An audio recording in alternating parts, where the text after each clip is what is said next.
pas du sport, mais c'est un anniversaire que la ville de Mulhouse a voulu fêter ce vendredi. Les 10 ans de son tramway, mis en service le 13 mai 2006 et inauguré une semaine plus tard le 20 mai 2006 par le président de la République d'alors, Jacques Chirac. Un mode de transport qui a redessiné la physionomie de la ville en reliant les quartiers au centre. Très vite adopté, ce sont 60 000 voyageurs qui empruntent désormais chaque jour. On retrouve Géraldine Dreyer sur place. Et oui Marie, le tram de Mulhouse a 10 ans déjà, et c'est un anniversaire jour pour jour, puisque c'est le 13 mai 2006 que ce tram a été mis en circulation pour la population. Journée de fête avec tram gratuit, mais journée aussi de grogne, car le trafic a été perturbé par un mouvement social. Une partie des conducteurs était en grève aujourd'hui, on a voulu comprendre pourquoi. Le reportage est signé Marc Bouchage et Didier Bert. Malgré les sourires affichés pour l'occasion, les 150 grévistes de chez Solea n'avaient pas le cœur à faire la fête aujourd'hui. Ce n'est pas vraiment une fête pour nous. Avant de faire une fête à Mulhouse, il faudra peut-être essayer de faire un bilan. Le bilan, en ce qui nous concerne, n'est pas positif. Ces conducteurs et contrôleurs mulhousiens dénoncent la baisse de leur pouvoir d'achat, des cadences de travail qui augmentent et un manque de considération de la direction. 7 heures dans un bus, dans un tramway, où il faut être constamment concentré, c'est pas un travail physique, mais le moral. Avec le temps, on use les gens, on est là pour travailler. Je suis d'accord, on est là pour justifier un salaire, mais prenez-nous en considération. Regardez-nous en face, ne nous prenez pas pour des numéros, on est des êtres humains, parce qu'on est des gens motivés, travailleurs. De son côté, Solea rappelle que des avancées ont eu lieu depuis 2013, notamment sur les questions de sécurité, et que les revendications restantes doivent faire l'objet de discussions. Il y a vendredi prochain une 4e ou 5e réunion de négociation annuelle obligatoire, qui ne sera peut-être pas la dernière, parce qu'on est ouvert jusqu'à temps qu'on trouve un accord ou un désaccord, mais que ça soit conclu.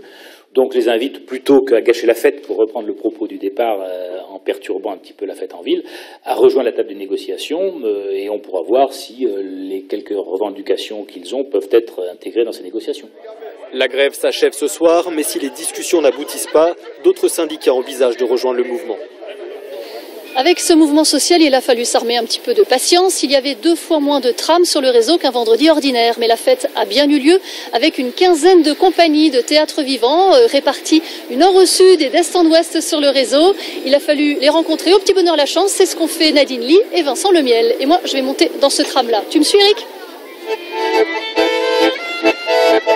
Quelques pas de danse sur un air de tango aux abords d'une station de tramway. Impossible de ne pas le voir, il y avait ce matin à Mulhouse quelque chose de différent. Certains n'y ont pas prêté attention, d'autres au contraire se sont régalés. J'ai trouvé ça super. J'ai trouvé des gens qui égayent la rue comme ça, c'est super. Alors est-ce que vous pouvez me rajouter un Deluxe, mais sans mayonnaise ? Un vent de folie souffle sur Mulhouse. 10 ans de tramway, cela se fête. Alors des dizaines d'artistes ont investi les 3 lignes du tramway, délivrant une vision toute personnelle de cet équipement. Du théâtre, de la musique pour réenchanter le trajet quotidien. Moi j'adore. De toute façon, je suis toujours partante pour faire la fête. Ambiance garantie jusqu'à l'intérieur des rames, de quoi dérider les plus taciturnes et parfois même les faire danser, même si pour certains il est toujours difficile de lâcher prise. C'est vrai que c'est pas évident de faire danser les usagers, mais ce qui est certain, c'est qu'ici à Mulhouse, le tram, on l'aime. 60 000 usagers quotidiens qui ne verraient plus la vie autrement. C'est très bien parce que au moins ça me permet de me déplacer et en fait de sortir de ma routine aussi, quoi. C'est important. Le plus comblé d'entre tous, c'est probablement lui, Jean-Marie Bockel. Le tramway, c'était son idée, son combat. Je suis très heureux parce que je me souviens évidemment comme un flashback de la bataille que ça a été. Il a d'abord fallu convaincre, c'était pas évident. Vous savez que le tramway, il avait disparu de Mulhouse depuis plus de 50 ans.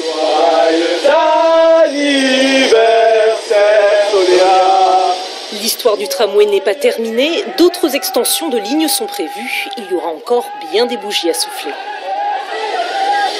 Ce tram à Mulhouse, aujourd'hui, tout le monde l'a adopté. C'est devenu une évidence, mais ça n'a pas toujours été le cas.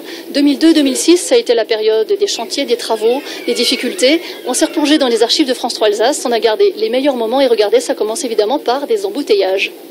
J'aime flâner sur les grands boulevards. Il y a tant de choses à voir. C'est pas joli. C'est le bordel, c'est un cirque inimaginable. On se fait des ampoules à zigzaguer parmi la foule. Embouteillage, changement du plan de circulation. il faut naviguer entre les chantiers mouvants. Ce chantier immense avance sur plusieurs fronts. En 2004, les travaux deviennent enfin visibles avec la construction de la plateforme et la pose des rails. Pour les piétons, la traversée de certains carrefours est périlleuse, mais les badauds sont nombreux à apprécier le spectacle offert par les hommes du rail.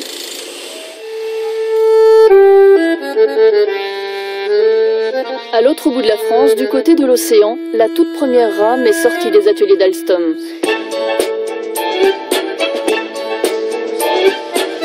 Un tram pas banal, au ton germanique disent certains, il est pourtant d'inspiration catalane. Je pense que ça va faire un choc. À Mulhouse, on fait une chose, je crois que c'est la seule ville qui rend travail comme ça, parce qu'en général, toutes les autres villes sont comme ça, avec très peu d'imagination, je sais pas. Janvier 2005, la première rame traverse la France par convoi exceptionnel. Au bout du voyage, la Merzo, siège de Solea, où l'attend un public curieux. On se presse pour immortaliser l'instant, dire à tout jamais « j'y étais ».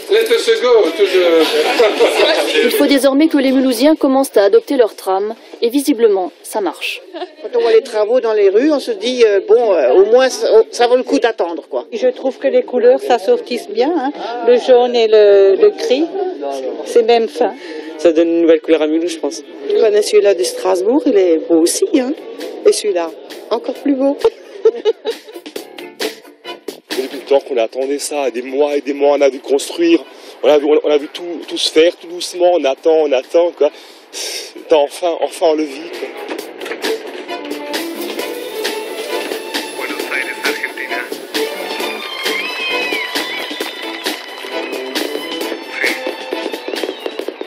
Aujourd'hui, Marie, le tram de Mulhouse a donc 10 ans et on peut dire qu'il a un peu volé la vedette à l'autre symbole de la ville qui est la Tour de l'Europe. La fête continue encore ce soir avec un bal guinguette à 21h, Parc Salvatore, histoire de terminer cet anniversaire en beauté. Merci Géraldine.